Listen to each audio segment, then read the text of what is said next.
Sabe aquela sensação de que o cérebro está trabalhando em modo de sobrecarga o tempo todo? Como se cada coisinha, por menor que seja, estivesse drenando a sua energia mental? Pois bem, nessa análise, a gente vai mergulhar fundo na ciência do foco, com base na obra de Daniel Goleman, para entender como é que a gente pode automatizar habilidades e, finalmente, sabe, liberar essa energia para coisas mais importantes. Olha, muita gente vive com a impressão de que a bateria da mente está sempre no vermelho. Mas e se existisse um jeito de transformar tarefas super complexas em algo quase que automático, sem esforço nenhum? A resposta para isso está na forma como o nosso cérebro gerencia a própria energia. Para a gente entender a solução, primeiro a gente precisa encarar o problema de frente, que é essa tal crise de energia do nosso cérebro. A nossa atenção é um recurso assim absurdamente poderoso, mas, como qualquer coisa muito valiosa, ela tem um limite. Entender o porquê de gerenciar essa atenção é o primeiro passo de todos para chegar na maestria.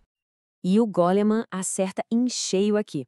Ele mostra que a habilidade de focar não é só sobre terminar uma tarefa, não. Ela é a base, o fundamento para a gente ser excelente em qualquer coisa, desde aprender uma nova língua até, sei lá, liderar uma equipe. É o que a gente pode chamar de alicerce invisível do sucesso.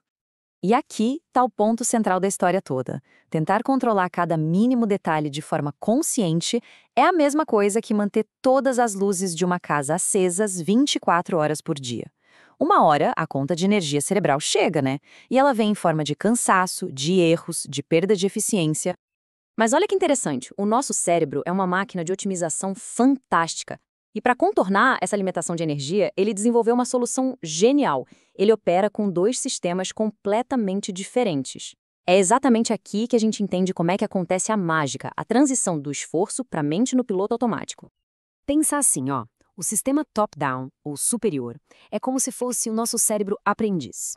Ele gasta uma energia danada para decifrar coisas novas, processando tudo de forma bem lenta, bem deliberada.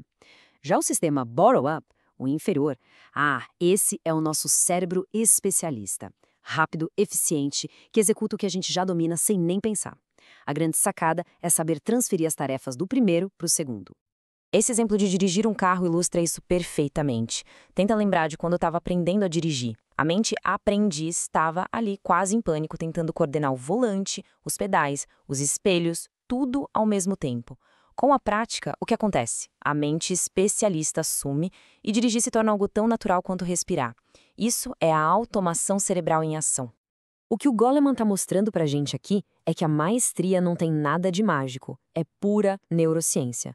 Com a prática repetida, a gente literalmente reprograma o cérebro, tirando uma habilidade do sistema que gasta muita energia e passando para o sistema automático. E o resultado? A gente libera a nossa atenção consciente para o que realmente importa. Certo. Então, a grande pergunta é: como é que a gente pode acelerar essa transferência de propósito?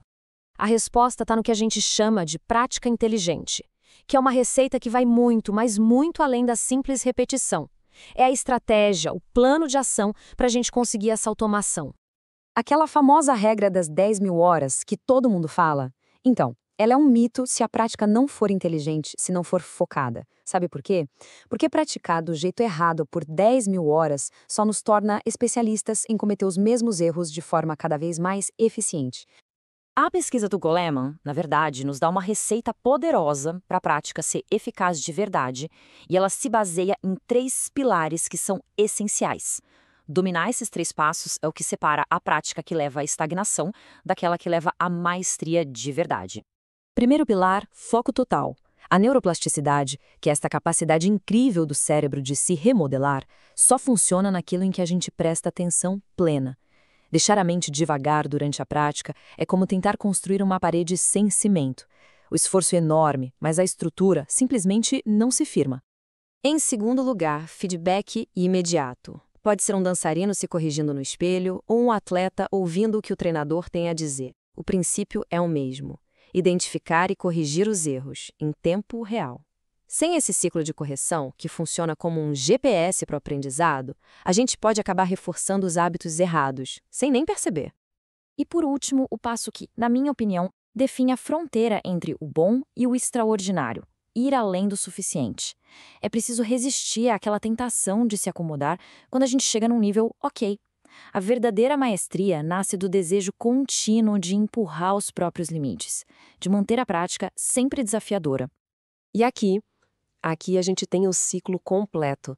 Essa é a jornada, é a fórmula para transformar aquele esforço consciente em uma maestria que parece até inconsciente. Começa com o foco deliberado, que, por sua vez, reprograma o cérebro, e o resultado final é uma habilidade que flui, automática. É um caminho que, com a estratégia certa, todo mundo pode seguir para automatizar a excelência. A grande lição que fica aqui, com o tipo certo de prática, qualquer habilidade, por mais complexa que pareça, pode se tornar uma segunda natureza, liberando a nossa energia mental para o próximo grande desafio.